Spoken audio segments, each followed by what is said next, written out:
খবরটার সত্যতা মোটামুটি বেশ কয়েকটা পত্রিকা দেখলাম যে এখানে আসছে জামাতের আমিরের গাড়ি থেকে দেশীয় অস্ত্রশস্ত্র সহ 3 জনকে আটক করেছে যৌথ বাহিনী।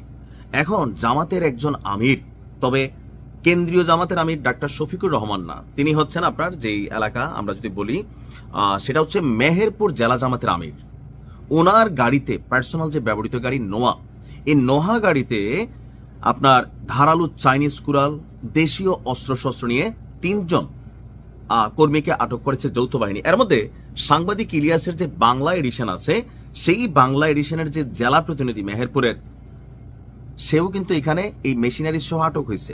এমনকি জামাতের একজন কর্মী, ওনার নাম হচ্ছে সেলিম রাজা, বয়স হচ্ছে 27, জেলা জামাতের ইসলামের আমির মাওলানা তাজউদ্দিন খানের ফেসবুক পেজের এডমিন শাহরুল ইসলাম এবং মাইক্রো ড্রাইভার ইজারুল হক। কেন এই অস্ত্রশস্ত্র নিয়ে মুভমেন্ট?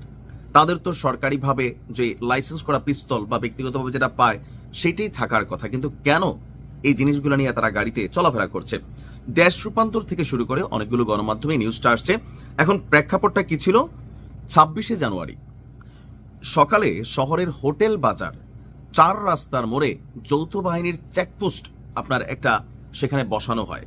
যেহেতু সামনে নির্বাচন, অনেক ধরনের ঘটনা ঘটতে পারে, এই কারণে যৌথ বাহিনীর তল্লাশি বা চেক আপ নিয়মিত চলছিল।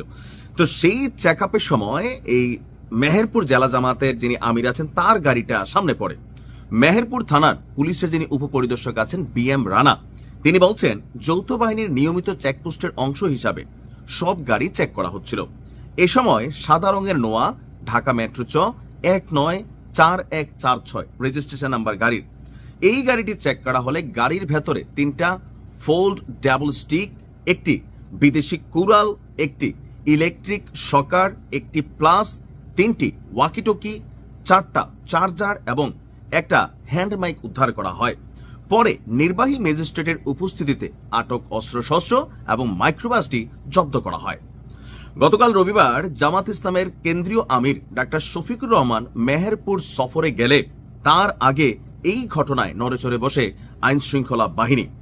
এখন এই ঘটনার পিছনে আসলে কেন, কি কারণে, কারা জড়িত, আমি যতটুকু তথ্যপাত্র সর্বশেষ কানেক্ট করার চেষ্টা করলাম, সেখানে দেখলাম যে বেশ কিছু ঘটনা এখানে তৈরি হয়েছে। আবার ওই দিন আরো একটা জায়গায় মেহেরপুরেই 2টি বিদেশি পিস্তল, 5 রাউন্ড গুলি, ম্যাগাজিন সহ 2 জনকে আটক করেছিল র্যাব।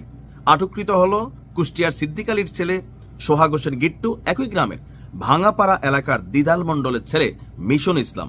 এখানে নানান কিছু থাকতে পারে ভেতরের গল্প।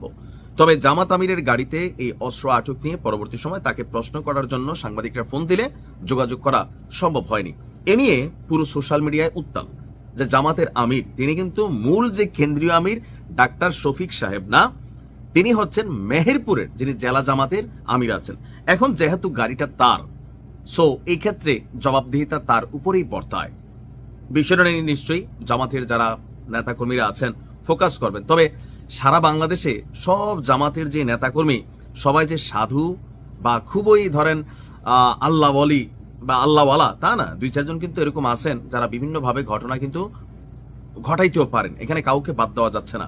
আবার তাদের উপর হামলা হইতে পারে, সেই চিন্তা করেও নিজেদের আত্মরক্ষার্থেও হয়তোবা এরকম মেশিনারিজ গাড়িতে রাখতে পারেন। তবে বিষয়টা এখনো অস্পষ্ট, কেন এটা উনি ব্যাখ্যা দিলে আমরা হয়তো বুঝতে পারবো। ভালো থাকুন, আসসালামু আলাইকুম।